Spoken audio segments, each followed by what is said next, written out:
Welcome to ROK the BLOK. We have an awesome guest. We've got Daniel Schmidt, animation artist in the building. What's up, Daniel? How are you? Doing great, man. How you doing? Thanks for having me, too. Hey, it's so great to have you here. Thanks for making the time to chat with us today. So let's jump right into it. Seeing your work, really dope stuff that you do.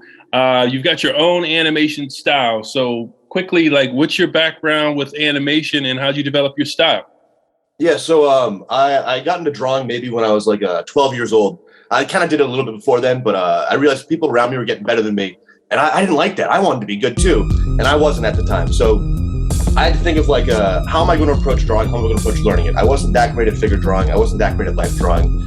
I saw other kids were making photorealistic, these complex photorealistic charcoal drawings at 14. I'm like, I can't do that. So I tried to approach drawing in almost the opposite way of the traditional sense. Like normally you look at reference and you try to draw the reference and then you work back and forth from the reference to the drawing. You'd have the reference first. I tried to do the drawings first and then compare them to real life so that whatever I would be doing would come out first, and then I'd, after the fact, think about how I can make it more convincing as an art style. So I would just doodle in class, and I did that for years. I was mostly doing music production at the time, and I ended up having to decide whether I was going to, pursue music production or a form of art. And I'd loved animation for a long time. I was following Newgrounds ever since I was a kid, and the rise of the independent animation sphere. So I ended up realizing that, with music I can do a lot of stuff, but I end up having to make, being an engineer for other people's tracks. Whereas with animation, it incorporates everything that I like about drawing, without having, I don't like making finished drawings. So, animation is pretty good for that. You can make a bunch of small drawings that together make a bigger piece. And then you still have music production in animation. They still work great together, and you get much longer form narrative potential with animation as well. So I decided to go there with animation. So I went to Massachusetts College of Art and Design, and I studied there for 4 years. And I'm lucky to have started to find something by the time I got out of there. And then the past 2 years, I've been working solely on music videos. We just did 2 videos for Def Jam Records that should be coming out in the next month or so, or actually by the time this is out, they should be out already. But I can't say the names yet. And I'm working on some other really low budget music videos for the past 2 years, really trying to push the style as far as I can. Yeah, it's really cool. I think your animation style has this musical element to it, right? It seems like it's almost explosive, at least your NFTs. There's even if without hearing audio, it's you can hear audio, there's a rhythm to it. There's a tempo and how they explode and how they move. I guess, is that connected to your musical background? Actually, a lot, yeah. I mean, I when I think about animation, there's the motion of it, and there's the actual physicality of something moving across the screen. But there also is a rhythm to everything we do. We got a heartbeat, the way that we walk, the way that we breathe. And so, having rhythm's almost like a contrast. It's a go, stop, go, stop, go, stop. And I do like incorporating that to the work as well. And with my NFTs, they actually come from a music video I'm working on, where those are each little loops that are part of the much bigger piece. So with that, they're also tied to music as well. So that might help it keep a rhythm. Yeah, that's awesome. So many artists are getting into the NFT space, and the crypto space is blowing their mind. They're really excited. New ways to generate revenue and such. Tell me about the moment when you first learned of this technology and what that meant for your artwork. Man, honestly, I first learned about it because my little brother hit me up and he was like, hey, look, people are taking this really bad art they're making and selling it for thousands of dollars. I'm like, okay, I make some stuff that's pretty cool. So I went to this sphere and I couldn't quite figure out the marketing of it, but I started to more engage with the communities around there, which have been absolutely mind-blowing. The actual, the willingness that people have to help each other in that community really has brought a lot of people together. I met a bunch of people just from talking about NFTs with them. Would be like, hey man, how did you market your stuff? And how did you get in this here? It's like, join these communities here, talk to these people, and try to, move your work in this direction. And so the culture and community of it have been absolutely stunning. But and as time went on, I started to find more and more actually good artists selling their NFTs as well, as opposed to just an ink spot that would slightly shift every 4 frames. It's selling for $600.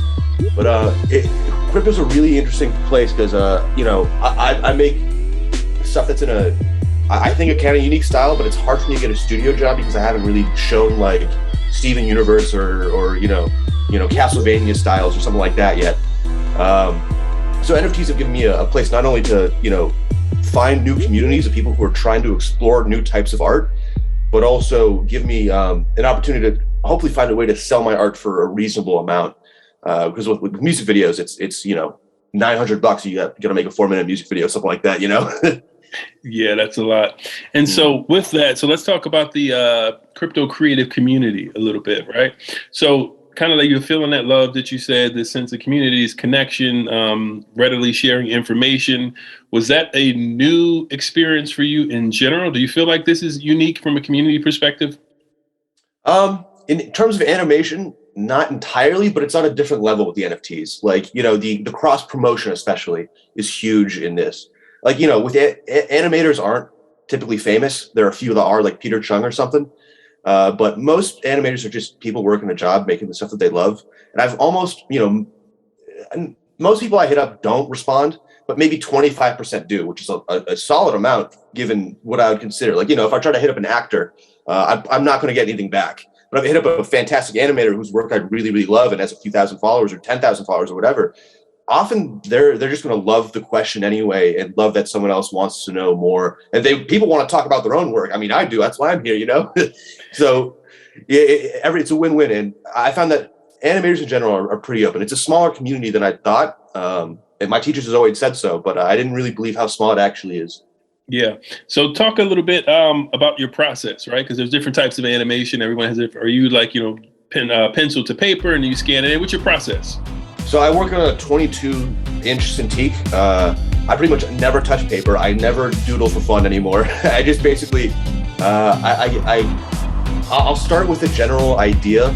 Like the NFTs I currently have are based on a music video where the first, I'm doing it for a client who, the only note he had was like, I want to make it about addiction, essentially.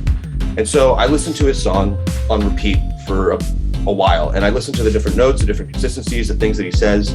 And over time, over 2 days, I just started to build a storyboard in my head, not even thinking. I try as hard as I can not to think, just let the images come, and then the thinking will come later as I try to tie things together. And so I just try to let whatever happens happen.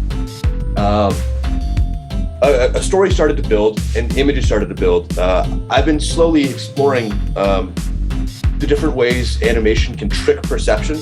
Like with my NFTs currently, I'm going based off of when you have like a strobe effect and you have two different images flash and you kind of see them both at the same time, right? I wanted to take that kind of idea, which I had played with a lot before, and extend that to 3 flashes per second and try to see if I can, how much motion can go from between one drawing to another to really trick the mind into not noticing that transition at all. So I kind of had that idea for those climactic scenes. So when I go back down to actually do them, I'll first rough out the general action of the body, like a guy kind of, waving back and forth. And then I will, on each of those, there was, let's say, 5 unique drawings per flash, right? And so I do the very middle one, just figure out how does this drawing look, right? And then I would, do one for the middle one of each other one. And I would try to find a way to transition the shapes from one into motion that was then caught by the shapes of the next one, essentially. So that I would have color, motion, and shape design all shifting, but all consistent throughout the different flashes of imagery. And then from there, as I had that, I just had to sit down and just actually spend hours just making every line work, Yeah, really cool work. So as far as, so you've been out there, you got some information, you got some tips and suggestions for the community. So when it comes to platforms, what platforms are you on? What do you like? What are your thoughts in general? I'm pretty new to the whole platform thing. I was late on that on the social development of my life. I had like a Facebook or something like that. I'm mostly using Instagram these days, which seems to be the new central hub for art, at least for animation. Like I know there used to be like DeviantArt or something like that, and a few other ones like that. And I'm not sure that I've seen many people promoting those of their own. But Instagram has been pretty good. I mean, it's also it's kind of like, I mean, every artist is there that I could think of, and there's an easy way to message all of them, and most of them are pretty open to talking about it.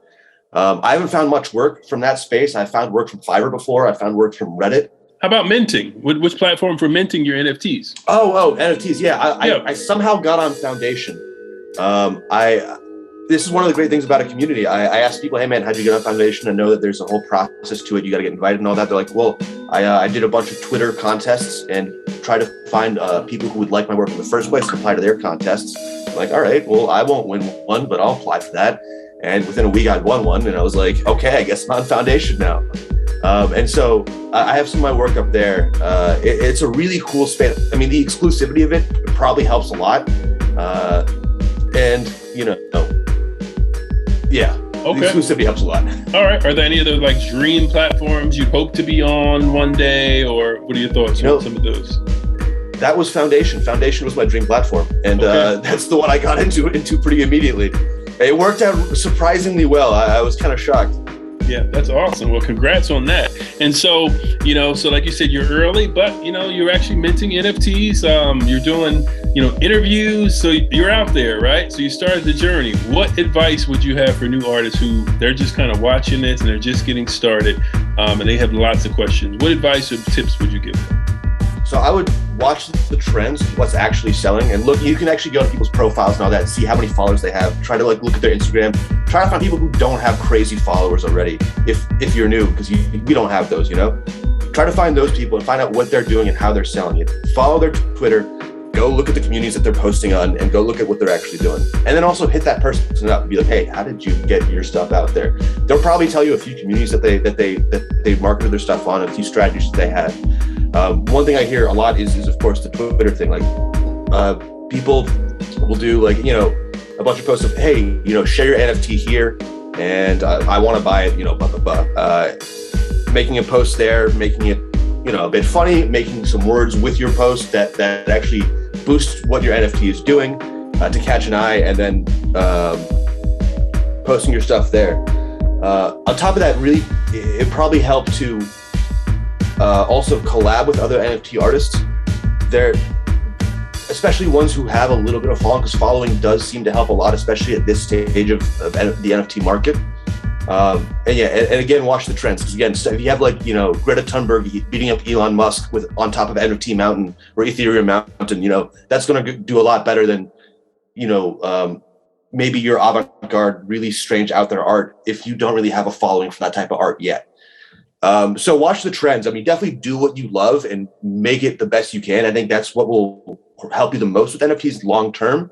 But starting out, there are definitely some trends in the NFT sphere that shift over time. Like, you know, the whole collector thing that blew up really quick, where people would make like 10,000 versions of one image essentially and sell them each for $500. Very few people can actually do that and make money now because it's such an oversaturated market. So be careful of picking up on a trend that's too overdone. That's a great tip. Well, Daniel, thank you for taking time out of your busy schedule to chat with us today for ROK the BLOK. Hey, we wish you much success, and we will keep an eye out for your future drops and your happenings. Thanks, man. Thanks so much. Thanks for having me.